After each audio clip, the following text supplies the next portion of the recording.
हर दिन एक भिखारी दरवाजे के पास आकर भीख मांगता था और घर का मालिक हमेशा घर के बाहर आते ही उसे देखकर फिर जाया करता। कई बार उसके लिए गालियां भी बकता।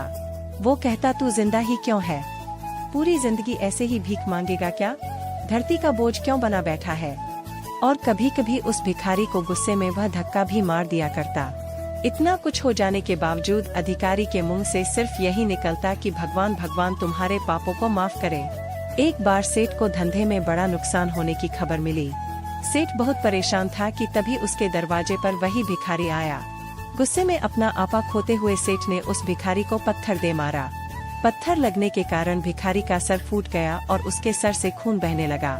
फिर भी दर्द से कराहते हुए भिखारी ने इतना ही कहा, भगवान तुम्हारे पापा को माफ करे। भिखारी वहां से चला गया। सेठ सोच में पड़ गए। भिखारी को पत्थर मारा, फिर भी उसने सिर्फ प्रार्थना की। सेठ का गुस्सा शांत हुआ।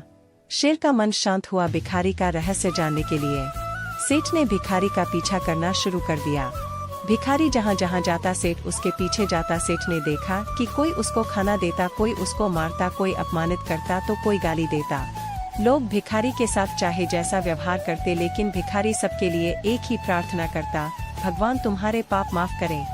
अब रात होने को आई थी।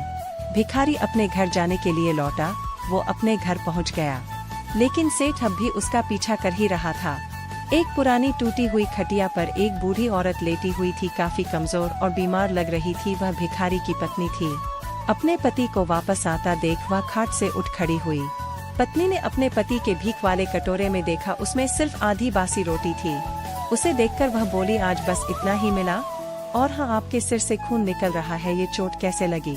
बूढ़ा भिखारी बोला, आज बस इतना ही मिला, किसी ने कुछ दिया ही नहीं।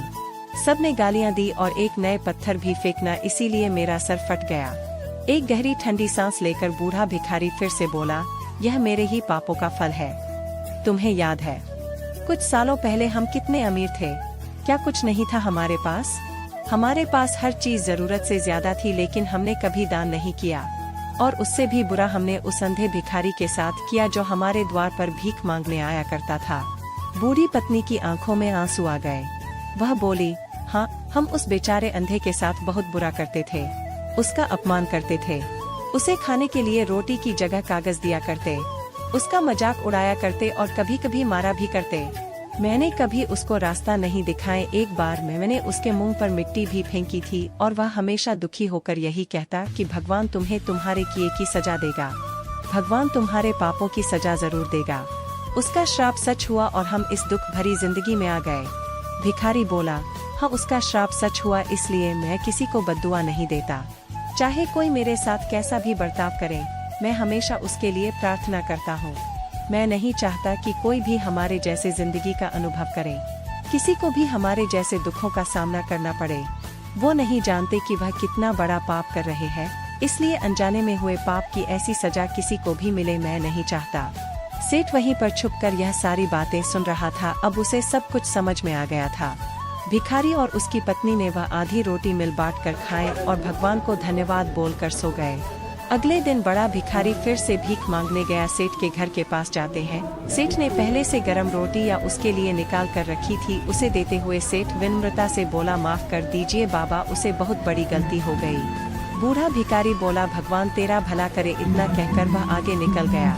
इस कहानी से जो सीख लेने लायक है वह बड़ी ही सिंपल है कि आदमी चाहे किसी के बारे में बुरा कहे या भला करे, लेकिन भगवान सिर्फ कर्म के हिसाब से उसको फल देता है। क्या हुआ अगर भगवान नहीं दिखता है? लेकिन यह बात बिल्कुल सच है, उसके खाते में सबका हिसाब बहुत बहुत पक्का होता है।